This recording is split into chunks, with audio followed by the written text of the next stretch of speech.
अस्सलाम वालेकुम। आज मैं आपके साथ नए तरीके से मसाला फ़्रेंच फ्राइज़ की रेसिपी शेयर करूंगी। ना इसमें आलू को छीलने की ज़रूरत पड़ेगी, ना बार बार धोने की और ना ही बॉईल करने की। Kurkure crispy crunchy French fries बहुत ही ज़बरदस्त नए तरीके से बनाएंगे। इसके ऊपर बहुत ही ज़बरदस्त तरीके से क्रम्स बनेंगे। तो चलिए मज़ेदार से क्रिस्पी और कुरकुरे से फ़्रेंच फ्राइज़ बनाना शुरू करते हैं।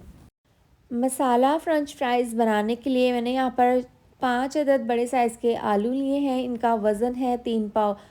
अच्छे से इनको वॉश कर लिया था और इनके ऊपर से छिलका नहीं उतारा था क्योंकि ये सर्दियों वाला नया आलू है।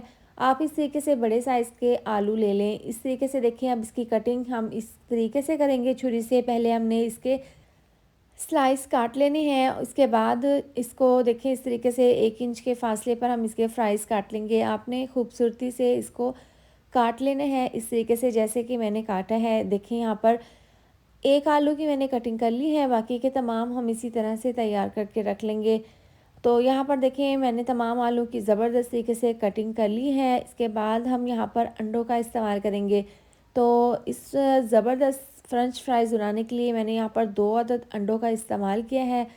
इस तरीके से डालते ही हमने फ्राइज़ के साथ अंडों को अच्छे से इस तरीके से मिक्स कर लेना है ताकि तमाम आलू के फ्राइज़ पर अच्छे से अंडा इस तरीके से लग जाए।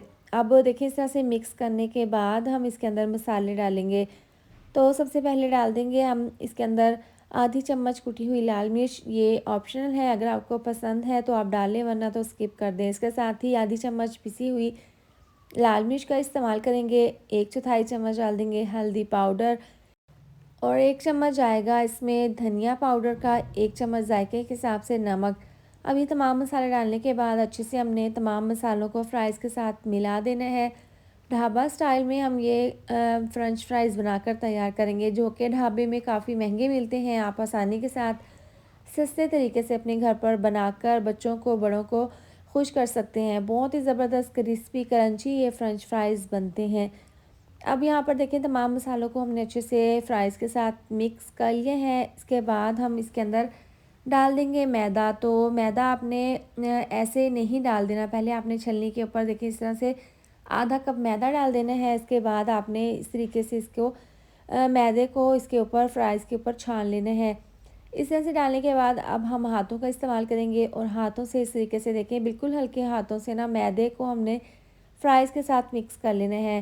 पहले आपने आधा कप मैदा डालना है, जब मिक्स कर लें तो बाकी का आधा कप मैदा दोबारा से डालकर इस तरीके से आपने इसको मिक्स कर लेना है। इस तरीके से क्या होगा कि फ्राइज़ के ऊपर बहुत ही ज़बरदस्त से क्रम्स बन जाएंगे।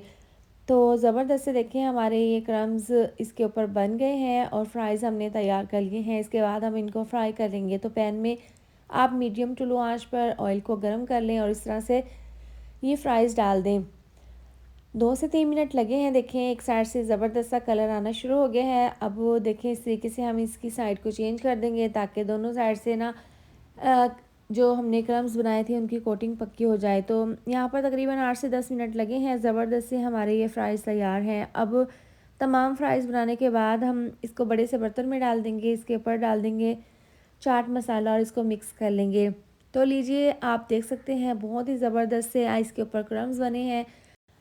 नए तरीके से मैंने ये आपके साथ मसाला फ़्रेंच फ्राइज़ की रेसिपी शेयर की है। अगर आप बच्चों को घर में खुश करना चाहते हैं तो ये सस्ते तरीके से अपने घर पर आलू के फ़्रेंच फ्राइज़ बनाकर ज़रूर ट्राई करें। इसके साथ ही वीडियो अच्छी लगे तो लाइक और शेयर कर दें। साथ में आप चैनल को भी सब्सक्राइब कर दें। मिलते हैं नेक्स्ट वीडियो में। अपना ढेर सारा ख्याल रखें। अल्लाह हाफ़िज़।